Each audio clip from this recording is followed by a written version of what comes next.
एक साल के बाद फाइनली iQOO का iQOO 7 आ गया है। एक साल क्यों कह रहा हूं? क्योंकि पिछला फोन जो लॉन्च हुआ था वो फेब 2020 में, थोड़ा अलग बॉक्स है, ये देखिए। Alright, monster inside. Okay, let's see if it's a monster. सबसे पहले ऑलराइट, डॉक्यूमेंटेशन, बहुत सारा डॉक्यूमेंटेशन है, प्रॉपर्ली पैक्ड है एंड सिम कार्ड टूल भी आता है। Okay, this oh this is the phone. देखेंगे फोन के पास और क्या है ये। ऑलराइट, स्टिकर्स वगैरह फोन पे नहीं लगाए हुए हैं, इधर दिए हुए हैं, नॉट बैड, वेरी गुड। और क्या है? केस, राइट, ओ नाइस केस यार, अच्छी केस है, अच्छी क्वालिटी की केस है, रखते हैं। और क्या है? USB type C cable. Oh and this is a बड़ा चार्जर है दोस्तों, and yes it is, oh that looks good, that stripes अलग दिखता है, दिस वन स्टैंड्स आउट। और याद रखिए दोस्तों, दोनों में भी ग्लास बैक है, सो looks premium, really premium. Ports and buttons की तरफ देख लेते हैं। नीचे की तरफ आपको मिलता है SIM card tray, microphone, USB type C port, speaker grille, right hand side में नीचे की तरफ पावर ऑन ऑफ बटन, ऊपर वॉल्यूम रॉकर। ऑलराइट दोस्तों, ऊपर की तरफ इंटरेस्टिंग है, रिज है, एक सिम कार्ड ट्रे है, that is it is a dual nano SIM card slot. 0.62 inch की बड़ी स्क्रीन है, उसमें FHD प्लस स्क्रीन है, एमोलेड स्क्रीन है, 120 हर्ट्ज फास्ट रिफ्रेश रेट आता है, एंड यस HDR10 प्लस का भी सपोर्ट है। Performance, yes, and it stands out in performance, मतलब गेमिंग परफॉर्मेंस वगैरह आप देखोगे, हमने एक्चुअल रियल लाइफ में बहुत देर तक इसके ऊपर गेम्स खेले, वेरी हाई सेटिंग्स पे आप आराम से खेल पाओगे, and the experience was quite smooth. या देयर इज अ रीजन क्यों इतना स्मूथ एक्सपीरियंस मिलता है। Dual chip technology, this is one of the first phones दोस्तों जिसमें डुअल चिप टेक्नोलॉजी आती है। इसका मतलब आपके पास 870 प्रोसेसर तो है ही, इसमें जो दूसरा processor IDC intelligent display chip, जी हां, ये एक्स्ट्रा चिप आती है, स्पेशली जब आप गेमिंग करते हो, it makes a lot of difference. सबसे पहले तो जब आप गेम्स खेल रहे हो, इवन अगर आप 60 हर्ट्ज के गेम्स खेल रहे हो, जो बेसिकली गेम सपोर्ट करता है 60 हर्ट्ज फास्ट रिफ्रेश रेट को, फास्ट नहीं, नॉर्मल रिफ्रेश रेट को, तो इस चिप की वजह से दोस्तों आप हायर रिफ्रेश रेट पे खेल पाओगे, मतलब थोड़े ज्यादा स्मूथ, आपको जो गेमिंग वगैरह एक्सपीरियंस है वो ज्यादा स्मूथ लगेगा। यस, MEMC को भी सपोर्ट करता है, जी हां, वही टेक्नोलॉजी जहां पे बीच में वर्चुअली वो फ्रेम्स डालते हैं, जिसकी वजह से you get a smoother experience. उतना ही नहीं दोस्तों, इस चिप की वजह से कलर्स भी आपको एक्स्ट्रा पंची दिखेंगे, which I think it makes a difference. और जब मैं खेल रहा था, आई डिड एक्सपीरियंस दैट। और हां दोस्तों, one more thing, standard dynamic range को ये हाई डायनामिक रेंज करता है। इसका मतलब शैडोज और हाइलाइट्स वगैरह जो होते हैं वो बहुत ही क्लियरली आपको दिखते हैं। डायनामिक रेंज जो होती है बहुत अच्छी होती है, and that is because of that second chip which is there. और एक चीज दोस्तों, इसमें 4D गेम वाइब्रेशन आता है, जिसकी वजह से आपको जो हैप्टिक फीडबैक मिलता है गेमिंग करते समय बहुत अच्छा आता है। सो ओवरऑल अगर मैं गेमिंग एक्सपीरियंस के बारे में बात करूं दोस्तों, because of that dual chip and this 4D game vibration, मजा आता है गेम खेलने में। और अगर थर्मल्स के बारे में बात करूं, ज्यादा देर तक आप गेम वगैरह खेल रहे हो, तो इसमें जो ग्राफाइट लेयर है, ग्राफाइट शीट है, कुछ 6000 स्क्वायर मिलीमीटर है, जिसकी वजह से it keeps your phone cool even in long gaming session. Not only gaming दोस्तों, मल्टीमीडिया में भी आपको बहुत मजा आएगा। ऑलरेडी मैंने बताया एमोलेड स्क्रीन है, वो सब तो है ही, मतलब इमर्सिव डिस्प्ले है, बट सराउंड स्टीरियो स्पीकर्स आते हैं, and I heard audio again impressive.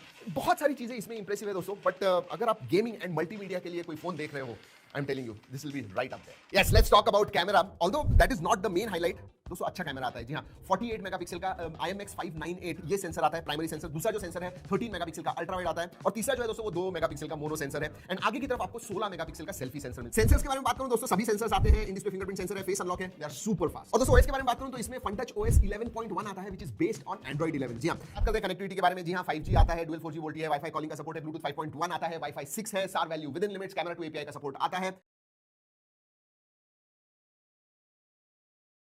Gaming के लिए यहाँ पर आपको क्या मिलता है, मेनली स्नैपड्रैगन 870 865 का छोटा सा बड़ा भाई, जिसमें क्लॉक स्पीड को 0.1 बढ़ाया गया है, मैंने पहले बताया था। और डिस्प्ले पे मिलता है यहाँ पे 300 का टच सैंपलिंग रेट और 120 हर्ट्ज डिस्प्ले। और काफी सारे लोग थोड़े से कंफ्यूज हो गए थे, हालांकि मैंने पहले वीडियो में बताया था भाई, ये LPDDR4X रैम है इसके अंदर iQOO 7 में, और जो UFS स्टोरेज है ना वो है UFS 3.1, और ये वर्जन 6 है, जो नॉर्मली पिछला वर्जन था ना उससे 20% फास्टर। डिस्प्ले एनहांसमेंट को अगर ऑन ऑफ करते हैं तो क्या होता है, यहाँ पे जो ब्राइटनेस वगैरह है वो इंप्रूव हो जाती है, कलर थोड़े इंप्रूव हो जाते हैं, अलग अलग आप मतलब डायरेक्ट नोटिस कर सकते हैं। जैसे ये है ना गेम फ्रेम इंटरपोलेशन, तो मैंने कुछ और अलग अलग गेम्स में ट्राई किया। कॉल ऑफ ड्यूटी में जैसे मैंने लास्ट टाइम भी बताया था, वहां पर तो ये शो होता है 90 या 120 तक आप कर सकते हो सेट, लेकिन PUBG में अभी भी नहीं होता। उसके बाद Asphalt 9 उसके अंदर भी इसको आप नहीं इनेबल कर सकते, ये शो ही नहीं होता।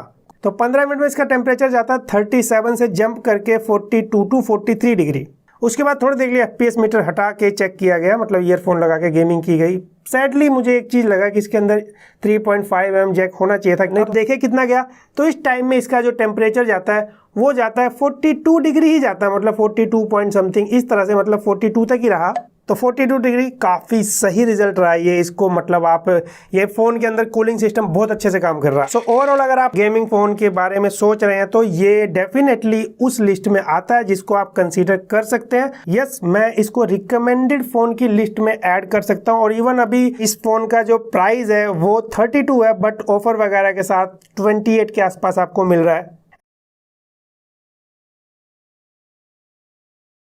Doing the camera and performance comparison between the iQOO 7 and the OnePlus 9R. There's the Geekbench scores on both of these. There are quite a bit of a difference that we are noticing right away. This is the OnePlus 9R, guys, and we got a single score of 974, and we got slightly higher of 999, and that was the same case with this multi-core also. And here, as you can see on the OnePlus 9R, we got a score of 6,71,000.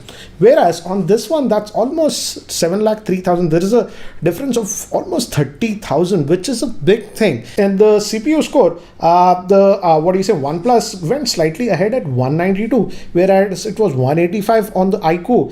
But if you look at the GPU, the iQOO went ahead. Again, in memory also, the iQOO went ahead, and that's why overall the score that we got was better with the iQOO. And one more difference that you should actually notice is notice the temperature difference when I ran the benchmark. The OnePlus increased the temperature by 5.5 degrees Celsius, whereas on the iQOO it increased only by 3.3 degrees Celsius. Shots, I was also shocked with the camera performance of the OnePlus 9R. I thought it would be very close to the iQOO in terms of camera performance, but the camera performance, to be blunt, if I am very blunt, guys, was disappointing on the OnePlus 9R. Specifically the rear facing camera, the color balance was totally off, and in indoor lighting it really struggled. The front facing, yes, was slightly better, but overall I would say if I have to talk about the camera performance, clearly the iQOO had a better camera. The only, I would say, consolidation prize that I could give to the OnePlus was that in terms of video recording with the front facing camera, the audio pickup was louder on the OnePlus 9R. So guys, now it's up to you to decide which one of these two smartphones do you think is better. I frankly feel the iQOO is a better device because of the camera performance is simply superior, and also you are getting it at a lower price of about 8,000 rupees. iQOO 7 series के mobile devices are available in different variants: 8GB plus 128GB, 8GB plus 256GB and 12GB plus 256GB. Also guys iQOO 7 series में multi turbo mode है, which means कि जब आप game start करते हो तो multi turbo mode automatically enable हो जाता है एंड वो पूरे परफॉर्मेंस को ऑप्टिमाइज कर देता है. जितने भी एप्स बैकग्राउंड में रन कर रहे हैं, आपका network and all the other things जो भी मोबाइल में रन करते हैं, उन सबको रैम को भी ऑप्टिमाइज कर देता है, सो दैट आपको गेम खेलते वक्त बिल्कुल भी कोई प्रॉब्लम ना आए एंड एफिशिएंटली आप गेम खेल. This is exciting. iQOO 7 Legend BMW, and I think जो regular iQOO 7 होगा और जो ये Legend Edition है, I hope कि ड्यूरेबिलिटी सेम होनी चाहिए बिकॉज कुछ ज़्यादा डिफरेंस आजकल नहीं हो रहा है. एज ऑलवेज गाइस, चलिए हम स्प्लैश टेस्ट से स्टार्ट करते हैं. देखते हैं फ़ोन, प्लीज़ हम 5 मिनट का टेस्ट परफॉर्म करते हैं. ये रहा फ़ोन एंड एज ऑलवेज हम सिम ट्रे निकाल के चेक करते हैं, देखते हैं क्या फ़ोन में कुछ डैमेज है कि नहीं है. सिम ट्रे तो ड्राई है एंड यस, थोड़ा सा पानी निकल रहा है फ़ोन के अंदर से.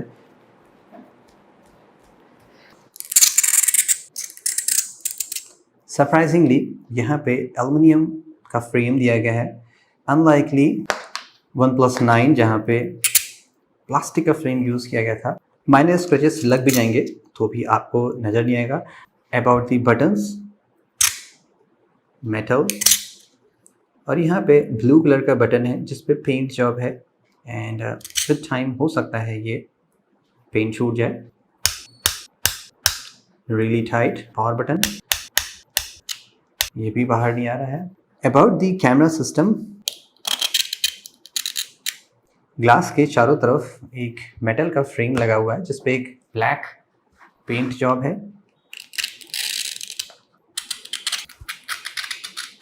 एलईडी फ्लैश इस बैक पैनल के अंदर में है. बैक पैनल ग्लास का बना हुआ है. फैसिनेशन मीट्स इनोवेशन, ये सभी टेक्स्ट और ये सभी कलर इस ग्लास बैक पैनल के अंदर में है. ईयर पीस ग्रिल काफ़ी टाइनी है and I don't think so कि ये डैमेज हो पाएंगे. एक छोटा सा जो आप सिम इजेक्टर टूल लगते हैं उसकी पिन भी इसके अंदर नहीं जा पा रही है. That's a good design. Difficult to find out कि यहाँ पे कैसा कंस्ट्रक्शन इनसाइड है.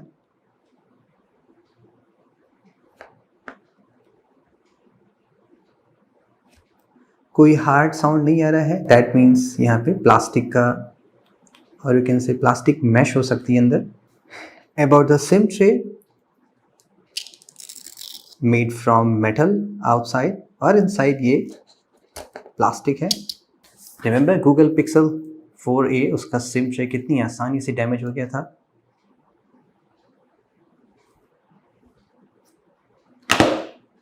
ज़्यादा फोर्स लगाने पे सिम ट्रे मुड़ तो जा रहा है और हल्का सा क्रैक भी हो गया है, बट आई थिंक इसको आप आसानी से फिक्स कर लेंगे।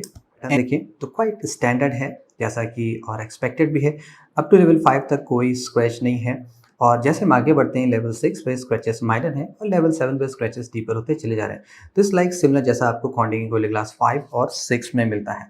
और अगर हम रियर पैनल की बात करें तो यहाँ पे भी ग्लास का बैक पैनल यूज़ किया है, लेकिन यहाँ पे स्टोरी अगेन क्वाइट सिमिलर है जैसा हमने रिसेंटली OnePlus 9 Pro और 9 सीरीज़ के स्मार्टफोन में देखा था। अगर यहाँ पे आप स्क्रैच का पैटर्न देखेंगे तो स्टार्टिंग फ्रॉम लेवल 2 यहाँ पे स्क्रैचेस पड़ते चले जा रहे हैं डिफरेंट पे, लेवल 2 पे, 3 पे, 4 पे, 5 पे, 6 पे एंड 7 पे एंड बियॉन्ड जैसे आप जाते चले जाएंगे। बट यहाँ पे आपने देखा इटसेल्फ थोड़ा सा डिफरेंस है।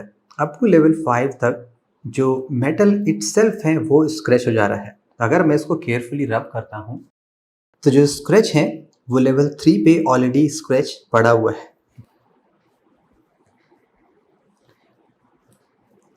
बहुत हल्का सा फ़ोन में फ्लेक्स है but that is perfectly okay. वो आपके इस फ़ोन को कुछ भी डैमेज नहीं करेगा। 2 फीट की हाइट से जानते हैं शॉक से डैमेज होते हैं। ओके, अराउंड 6 फीट हाइट से रियर पैनल,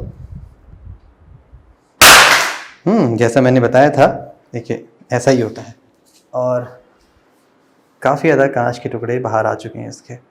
सो इसका डिस्प्ले बैक पैनल टूट चुका है। सो फॉर सीम्स गुड, 2 बार भी ड्रॉप करने से कुछ नहीं हुआ, बट बैक पैनल इसका क्रैक हो चुका है। सर्टेनली आपको केस यूज़ करना पड़ेगा। सो ये आप अवॉइड कर सकते हैं। सो फॉर काफ़ी सॉलिड फील हो रहा है। जिस प्राइस में दिया गया उसमें काफ़ी अच्छे इसमें इंटरनल स्पेक्स दिए गए हैं।